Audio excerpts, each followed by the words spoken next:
우리 청장년부 집사님이랑 잠깐 이야기를 했었는데 그분이 회사에서 굉장히 억울한 일을 경험했다고 하면서 그 이야기를 저한테 쭉 이야기하시더라고요.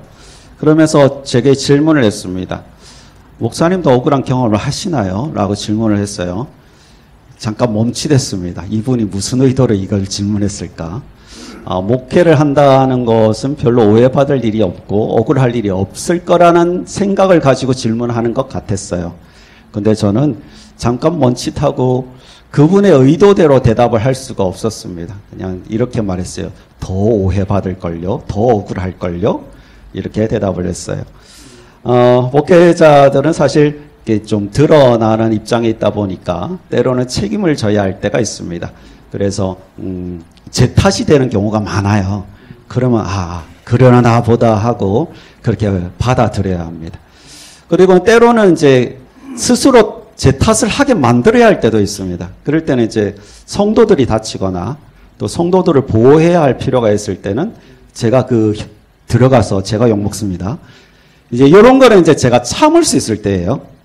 제가 억울해도 제 마음을 어느 정도 컨트롤할 수 있고 제가 감당할 수 있을 때예요. 근데 감당 못하는 순간이 가끔 있습니다. 그럴 때는 참 힘겨운 순간이 있어요. 이번 명절이어서 또 이렇게 여기저기 가족들 다 모이고 또 다른 사람들 만나고 하다 보니까 이상한 소문을 하나 듣게 되었습니다. 20년 전에 사역했던 교회에서 들려오는 소문이었는데 마음 같아서는 그 악담을 하는 그 인간을 찾아서 처단을 해주고 싶은데 찾을 수가 없어요. 누가 그런 허무한 이야기를 하는지 도저히 찾을 수도 없고 왜 그 이야기에 사람들이 반응하는지도 이해를 할 수가 없어요. 그때 이제 거의 20년 전쯤의 일인데 목사님이 예배 빠지고 막 그런 아주 심각한 교회였단 말이죠. 그 새파란 전도사가 그 빈자리를 잘 메꿔가지고 그 20년이 지났는데도 제가 메꾼 줄을 잘 모르더라고요. 얼마나 잘 메꿨는지. 제 입장에서 너무 억울한 거예요. 내가 그토록 성실하게 그토록 열정을 다해서 섬겼던데 왜 지나가서 이런 엉뚱한 이야기를 하는 거지? 화가 그냥 속에서부터 불을 떠 올라가고 억울해 죽겠어요. 여러분, 내가 어떤가를 내가 컨트롤할 수 있는 상황이라면 내가 어떻게 대처를 하겠어요? 근데 그럴 수 없는 상황에는 대처조차도 못해요. 그럴 때 여러분은 그런 상황에 있다면 여러분은 어떻게 하시나요? 어렵습니다. 어떤 교수님이 이렇게 조언을 했더라고요. 타격감에 따라서 대처법을 다르게 하세요라고 조언을 했습니다. 그래, 대처할 수 있을 때는 대처하고 대처할 수 없을 때는 그럼 어떻게 대처해야 되지? 이런 질문이 드는 거죠. 어떤 스님의 조언을 들었습니다. 유튜브를 좀 찾아봤어요. 해결 안 되는 억울한 일이라면 자기 마음을 돌아보는 수밖에 없습니다. 그러면서 모두가 전생의 업에서 비롯되는 것이구나 생각하래요. 저는 감당을 못하겠어요. 이런 말을 하시는 분도 있었어요. 최고의 복수는 성공이다. 우리 많이 들어보던 이야기죠. 저는 오늘 이제 요셉을 통해서 성령께서 보여주시는 조언을 좀 나누고자 합니다. 이 말씀이 저와 여러분을 이끌어가는 말씀이 되었으면 좋겠고 또 전하는 제게는 억울하지만 말씀대로 한번 잘 따라가 보도록 하겠습니다. 보디발의 아내가 요셉을 침대로 이끌어 들었습니다. 그러나 요셉은 자신의 옷을 그 여인의 손에 버려두고 밖으로 피했습니다. 요셉이 정말 잘 대처했습니다. 그런데 문제가 발생했죠. 보디발의 아내는 자신을 거절하고 나가버린 그 요셉을 가만히 둘 수가 없었던 거예요. 그래서 어떻게 하는지 한번 보세요. 14절인데요. 그 여인이 집 사람들을 불러서 그들에게 이르되 보라, 주인이 히브리 사람을 우리에게 데려다가 우리를 희롱하게 하는도다. 그가 나와 동침하고자 내게 들어오므로 내가 크게 소리 질렀더니 이렇게 말하고 있어요. 여기에 보면 심리학 용어 이런 거 있어요. 인식관리 아니면 사회적 조작이라고 말하는데 이 여인을 어떻게 합니까? 집 사람들을 불러요. 그 집 사람들에게는 어떤 사람들이 포함되어 있을까요? 가족들도 있을 거고 집안의 하인들도 있을 겁니다. 그 사람들 가장 먼저 불러 모아서 잘못된 정보를 흘립니다. 그리고 소문을 만들어냅니다. 일상에서 많이 일어나는 일들이죠. 잘못된 정보를 흘려서 그걸 소문으로 만들어서 어떤 한 사람을 사회적으로 매장시키는 일들이 종종 일어나지 않습니까? 교회 안에서도 가끔 이런 일들이 일어납니다. 이 여인이 이렇게 소문을 내서 사람들의 판단 기준을 흐리게 만들고 요셉이라는 한 사람을 매장시켜 가고 있는 겁니다. 근데 이 여인이 하는 게 그냥 소문만 만들어내는 걸로 끝난 게 아니었어요. 아까 방금 우리가 읽었듯이 보라, 주인이 히브리 사람을 이라고 말하고 있어요. 이게 무슨 말이에요? 히브리 사람. 여기는 애굽 땅이에요. 그 애굽 땅의 보디발 장군, 그 나라의 장군이에요. 그 집안의 하인들도 거의 대부분은 애굽 사람이거나 그럴 거예요. 물론 이제 외부에서 온 노예들도 있겠죠. 근데 콕 찍어서 히브리 사람이라고 말하는 거예요. 이건 뭐예요? 인종차별적 언어를 통해서 한 사람을 사회적으로 매장시키는 겁니다. 우리도 가끔 이제 중국 사람에 대해서 막 요즘 반대 집회들이 굉장히 많이 일어나고 있지 않습니까? 일부 뭐 범죄율을 따지면 꼭 중국 사람이 일으키는 범죄가 너무 많다라고 하지 않을걸요? 범죄율 따지면 뭐 한국 사람이나 오히려 한국 사람이 더 많지 않을까? 근데 중국 사람이 범죄를 일으켰다는 것 때문에 사회적인 매장이 일어납니다. 중국 사람이라고 하면서. 그런 일들이 일어나지 않습니까? 이 시대에 이미 이 여주인이 이런 작전을 펼쳤습니다. 자기의 문제잖아요. 자기의 문제를 사회적 문제로 변질시켜 버렸습니다. 그리고 그 소문에 노출된 하인들은 그 의도를 파악하지 못한 채 여주인이 이렇게 만들어가는 걸 파악하지 못한 채 그냥 히브리 사람인 그 요셉을 사회적으로 매장시켜 버리는 겁니다. 인종차별이라는 게 굉장히 무섭죠. 뭐 옛날에는 한국 사람들이 외국에서 많은 인종차별적 대우를 당했는데 그 조사를 보니까 한국도 OECD 10개국 중에 그 인종차별 비율을 따져보니까 10개국은 포함되지 않는데 유일하게 한국만 7인가 그렇더라고요. 우리나라가 굉장히 인종차별이 심하다라는 그런 결과가 있었어요. 그런데 이 여인의 또 다른 걸 한번 보세요. 16절. 그의 옷을 곁에 두고 자기 주인이 집으로 돌아오기를 기다려. 16절입니다. 그렇게 하고 있어요. 자신에게 유리한 거짓 소문을 만들어내고 특별히 인종차별적 소문을 내었기 때문에 절대적으로 여론이 자기 편입니다. 이제는 증거품까지 옆에 두고 있습니다. 이제 자기가 시나리오를 다 만들어 놨어요. 이런 시나리오 상에서 이제 남편이 오면 그 자기가 짜놓은 시나리오대로 남편이 이제 행동하기를 기다리고 있는 거예요. 장군이 돌아와서 요셉을 죽여주기만 하면 되는 거예요. 근데 여러분 요셉 입장에서 한번 생각해 봅시다. 주인의 아내가 가지고 있는 그 증거품은 사실은 요셉의 결백을 증명해 줄 증거품이잖아요. 그런데 그 옷이 권력자의 손에 들어갔어요. 그랬더니 그 증거품이 오히려 자기의 목을 옥죄는 증거품이 되어버렸어요. 자기가 여주인을 유혹한 것도 아닙니다. 근데 정말 너무나 억울한데 증거품조차도 자기 편이 아닌 상황이 돼버린 거예요. 얼마나 억울할까요? 권력도 없어요. 재력도 없어요. 인맥도 없는 요셉의 입장에서는 정말 막무가내로 당할 수밖에 없어요. 일방적으로 당할 수밖에 없어요. 그런데 성경을 보면 굉장히 놀라운 부분이 있습니다. 저라면 정말 억울해서 난리를 칠 것 같은데 놀랍게도 성경의 오늘 본문에는 요셉의 반응이 보이지 않는다는 겁니다. 그래서 저는 여기서 첫 번째 조언을 찾아냈어요. 억울할 때 기억해야 할 첫 번째 조언. 감정적으로 반응하지 마라.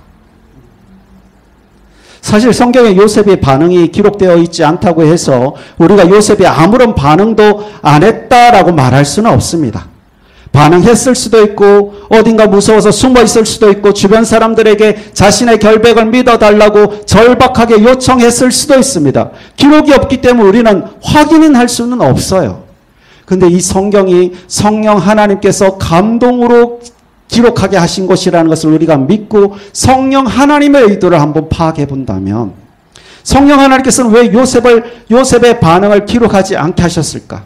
요셉이 가만히 있었더라. 요셉이 주변 사람들을 찾아다녔더라. 요셉이 반항을 했더라. 요셉이 도망쳤더라. 아무런 기록을 남기게 하지 않으셨던 이유는 무엇일까? 침묵이 메시지인 거예요. 우리도 억울한 일을 당할 수 있습니다. 사실 숱하게 당하게 될 겁니다. 그때마다 감정적으로 대처하면 반드시 실수를 하기 마련입니다. 앞뒤 정황 파악도 하지 못하고 자신이 왜 그렇게 화가 나는지 자신도 파악하지 못한 채 엉뚱한 곳에 혈기를 쏟아붓고 나면 더 심각한 문제가 발생될 수 있습니다. 아무런 계획 없이 복수하겠다고 덤벼들었다가 재기 불가능한 상태가 될 수도 있습니다. 그래서 가장 먼저 해야 될 것, 감정적으로 반응하지 않도록 스스로 침묵하는 겁니다. 자신을 돌아보고 왜 자신이 그렇게 억울한지 확인하고 그 침묵하는 사이에 자신을 돌아보는 거예요. 내 감정을 이해하는 과정이 필요해요. 이 과정을 이해한다고 해서, 이 감정을 이해한다고 해서 물론 그 억울한 일이 해소되는 건 아닙니다. 그런데 이 과정은 반드시 필요해요. 그래야 억울함을 풀어가는 첫 단추를 잠그는 게 되는 거기 때문에 내가 지금 어디에 있는지, 어떤 상황에 있는지 정확하게 파악할 필요가 있는 거거든요. 감정적으로 반응하지 마세요. 두 번째, 인격적인 맷집을 키우세요. 억울한 상황을 거부하고 부인하는 것은 해결책이 되지 못합니다. 대신 수용하는 방법으로 인격적 성장의 과정으로 받아들여야 돼요. 내가 지금 어쩔 수 없잖아요. 어떻게 대처할 수 있는 상황이라면 그 사람을 찾아가고 이해시키고 설득시키면 됩니다. 그런데 내가 어떻게 할 수 없는 상황이라면 어떻게 할 겁니까? 이 과정을 성장의 과정, 성숙의 과정으로 수용하는 그런 자세가 필요하다는 겁니다. 여러분, 형들과 요셉이 지냈을 때 여러분 기억하시나요? 요셉이 형들의 미움을 당한 이유가 있어요. 형들과 가서 양을 치고 할 때 형들의 잘못을 아버지에게 다 일러 바친 사람이 요셉이에요. 물론 눈에 차지 않았을 수도 있습니다. 물론 형들의 마음에 들지 않았을 수도 있습니다. 그럼 스스로 좀 먼저 해결하는 과정을 거쳐야 되는데 요셉은 바로 아버지에게로 가서 다 일러 바쳤던 거죠. 형들이 사랑하고 싶어도 사랑할 수 없는 존재가 되어버린 거예요. 어떤 무리에 가게 되면 얘가 우리 하는 이야기를 선생님께 일러 바친다라고 한번 상상해 보세요. 걔랑 진솔한 이야기를 할 수 있나요? 없어요. 걔를 미워할 수밖에 없어요. 감정적으로 계속 쌓여서 걔를 소외시킬 수밖에 없다고요. 그런데 그런 요셉이 형들에 의해서 노예로 팔리게 되었습니다. 자신이 얼마나 미미한 존재인지 깨닫게 되었을 겁니다. 물론 이전에는 채색 옷을 입고 아버지의 사랑을 받고 아버지가 존중해주고 존중받는 삶을 살다가 노예가 되었어요. 그렇다면 여러분, 노예로 팔렸을 때 이 요셉이 대우받았을까요? 노예 상인들이 극진하게 이 요셉을 대우해서 마차에 태우고 말에 태워서 애국으로 모셔갔을까요? 아니죠. 얼마나 숱한 목숨을 위협받는 순간들이 있었을까요? 얼마나 처참한 대우를 받았을까요? 요셉은 학대를 받았을 것이고 숱하게 찾아오는 그 생명의 위협의 순간들을 넘겨왔을 것입니다. 그런 요셉에게 오늘 일은 큰 일이 아닐 수도 있는 거죠. 맷집이 그만큼 큰 겁니다. 비록 형들에 의해서 노예로 팔리는 고통과 물건 취급을 당하는 수치를 당하는 그런 과정을 겪었지만 그 과정을 불평과 불만의 과정으로 보내는 것이 아니라 연단과 성숙의 과정으로 이겨냈기에 오늘 본문에서 만나는 요셉의 모습은 더 성숙한 모습을 만날 수 있다는 것입니다. 어려운 일을 겪을 때 여러분의 인격적 맷집이 커가는 과정이라고 생각하고 스스로에게 자꾸 암시를 주세요. 내가 성장한다. 그 과정을 양분으로 삼아서 성장하고 성숙하는 여러분 되기 바랍니다. 감정적으로는 억울해요. 견딜 수 없어요. 그것만 생각해도 분노가 치밀어 올라요. 그런데 인격적으로는 맷집을 키워가는 과정이다. 그렇게 성숙하고 성장하는 여러분 되기 바랍니다. 세 번째, 신앙의 자리를 지켜내자. 이 하나님의 이끄심을 믿으라는 것입니다. 아무것도 할 수 없는 그 억울한 상황에서 억지스럽게 무언가 대응을 하기 시작하면 좋은 결과보다 더 좋지 못한 결과를 낳는 경우가 많습니다. 그럴 때 오히려 믿음으로 성실함을 유지하는 것. 내가 해오던 일, 내가 해야 할 일을 하나님께서 나에게 오늘 이 순간 맡기신 일이다라는 믿음을 가지고 묵묵하게 걸어 나가는 것입니다. 성경에는 기록이 없지만 평소 요셉을 본 사람이라면 요셉이 지금 어디 있을 거라고 알 수 있을까요? 없을까요? 성경 기록 없어요. 그냥 저만의 상상이에요. 요셉을 정말 신뢰해서 요셉에게 가정 총무를 시켰어요. 얘가 평소에 성실하고 얘가 평소에 정직하고 얘가 평소에 똘똘하게 일을 잘해요. 저는요, 지금 요셉의 기록이 없지만 지금 요셉이 자기 일을 하고 있었을 거라고 생각합니다. 왜 그럴까? 물론 성경에 분명한 근거가 없지만 하나의 추정할 수 있는 근거는 있어요. 15절을 보시면 보디발의 아내는 요셉이 그의 옷을 내게 버려두고 도망하여 나갔느니라 라고 되어 있잖아요. 도망해서 나갔어요. 어디로 갔는지 알 수 없어요. 그렇잖아요.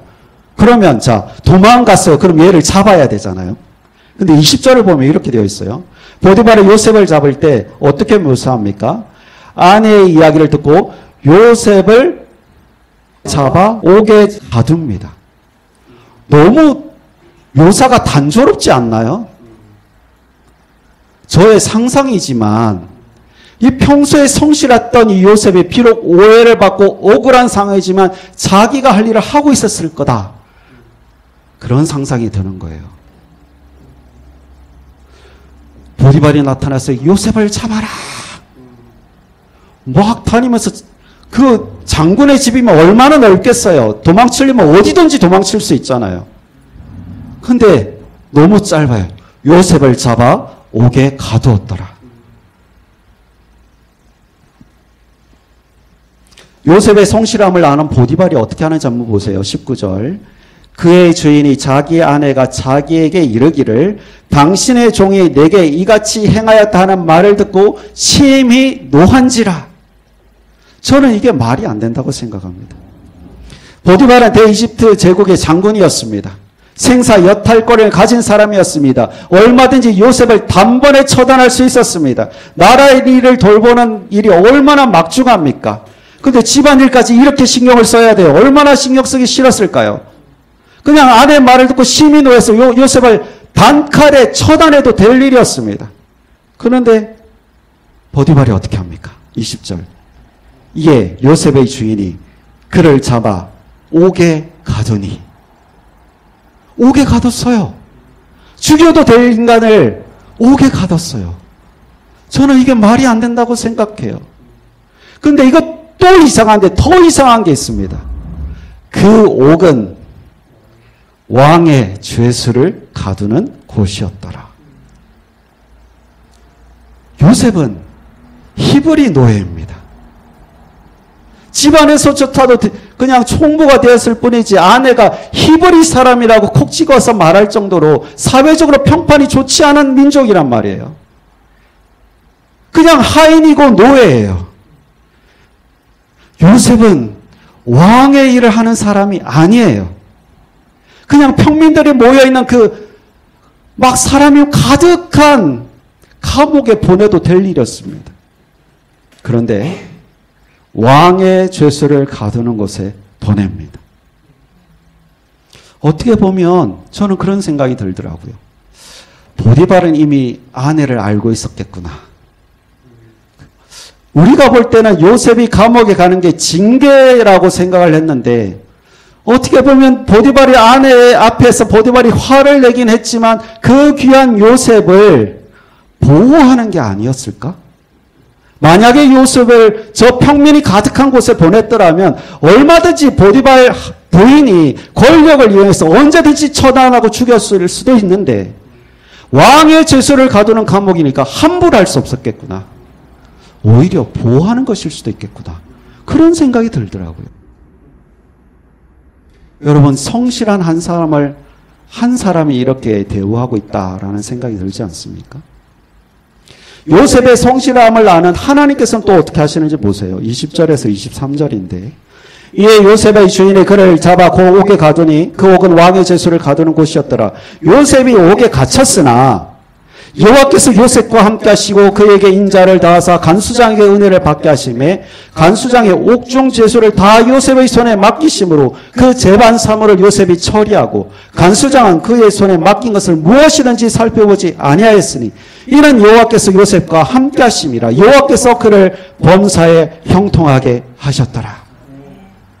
하나님은 보디발을 통해서 요셉을 형통의 길로 이끌어가고 계셨던 겁니다.